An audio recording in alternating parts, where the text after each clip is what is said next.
Well, hey, welcome back so soon to my October series. We're going to be doing 2 this week instead of 1 because guess what? It's already kind of mid-October and so I've already missed a week and so might as well catch up. This time we're going to be talking about Summer of '84. This is a more recent release. This came out this year, filmed by RKSS. What that all means is I'm going to be reading the names to you. Directed by Anouk Wissel. Brothers, I'm assuming Johann Carl Wissel, and then Francois Simmerd. It is written by Matt Leslie and Stephen Smith, which is the all that.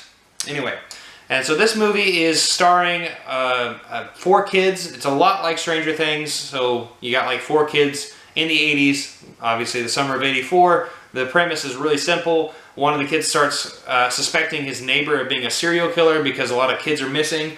Hence the missing lunchbox. I almost said lunchbox. Milk cartons they used to see back in the day, especially in the 80s and 90s.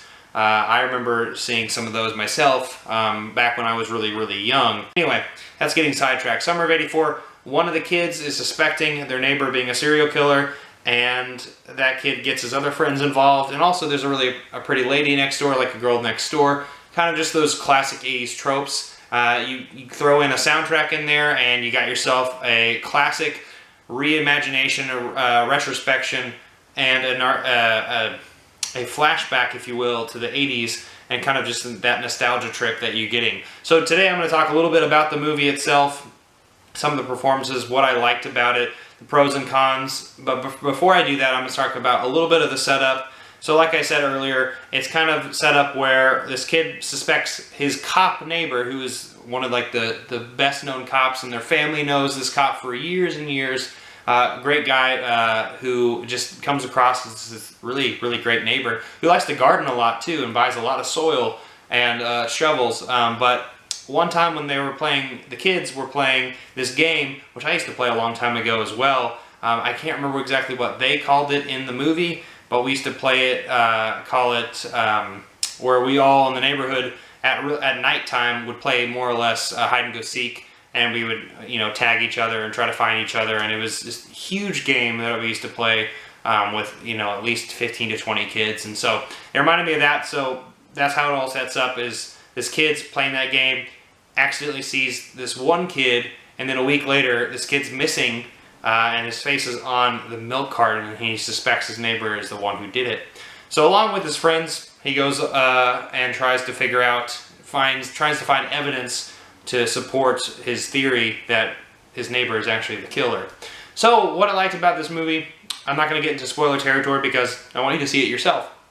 So what I liked about this movie is I enjoyed the performances. I actually enjoyed the performances by the main character himself, the main kid, and also I'm going to have to look it up because I can't remember his name. And so the main character's name is Davey in the movie, but is played by Graham Verchey. And I thought that his performance as this pretty much 14, 15-year-old, 16-year-old kid, he did really great. And so did his friends, and they more or less just played this archetypical stereotype of what 15-year-old kids are doing. They're just horny all the time, talking about comic books and Star Wars references. They referenced Return of the Jedi, which came out the year prior to this, and they also talk about Gremlins. I think that they had a lot of nostalgia attached to this project. Obviously, you get this wave of nostalgia from like Stranger Things and Super 8 and things like that that have just really come in waves. And I enjoyed that aspects of that film, but I also enjoyed the main character, who's played by the policeman, who is suspected as the murderer, and his name is Rich Sommer, and I actually really enjoyed his performance. He came across as like just the nicest guy ever, like one of the nicest neighbors ever. So anyway, the tagline of this movie is every serial killer lives next door to somebody, and so we'll see how that goes. So I really enjoyed that. Now where the cons come in, I thought this movie was really well put together for how much of a budget, and I don't really know how much of a budget they had. It came with this, this disc right here, which is not normally how it's set up, but I enjoyed how this movie was set up, and its design and its production was really great, and it had some great actors in it as well. But where it comes across as I'm kind of tired of this 80s throwback nostalgia.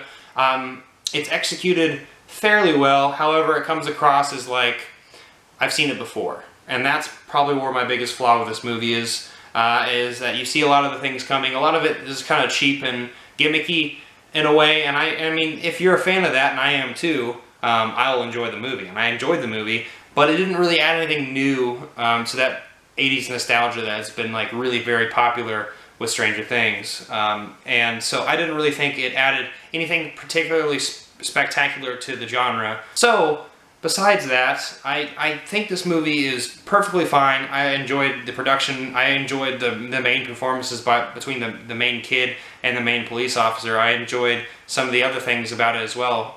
But I'm kind of getting tired of the 80s shtick. Honestly, I love it. I love the nostalgia. But this comes across as just a really, really well-produced version of Stranger Things or Super 8, just with kind of the horror element being a serial killer. So that's what I would give this movie, a 3 out of 5. I enjoy this movie. It's definitely worth a watch, especially if you're into these kind of campy horror films. It's one of those fun ones. It's a very fun film. I enjoyed it. I enjoyed the dialogue, although, you know, I've seen it all before. So go check this movie out if you haven't heard Summer of '84. Once again, if you have not checked out my other October series, I covered Bedevilled just earlier this week. But what I'm wanting you to do as the audience for my October series is comment down below. Tell me some horror movies that you want to see. Some horror movies, some thriller movies, some sci-fi movies, any of these types of movies, and I'll try to cover them. I'll try to review them. I might be doing this twice a week. That actually might sounds pretty fun. So, what do you think of Summer '84? Have you checked it out? Give this video a like, comment down below. Don't forget to share this video. Don't forget to hit that notification bell, and also subscribe, and I'll see you next time. I'm not jonesing around.